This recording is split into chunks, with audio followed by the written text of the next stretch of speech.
Fianarana ny fiainana. Isan'andro mianara amin'ity. Manomeza izay tsara indrindra. Mianara makamamy ireo fotoana sarobidy.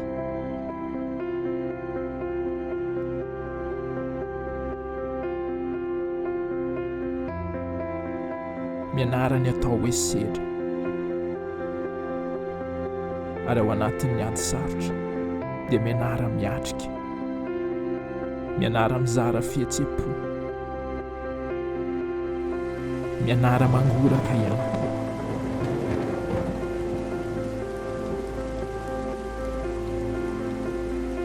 Mianara mamoaka ny any anaty.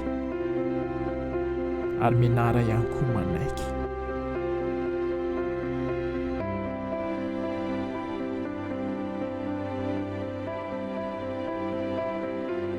Mianara makasitraka.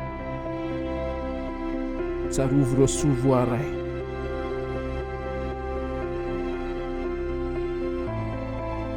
Dia mianara mitraka. Dia mianara mitsiky.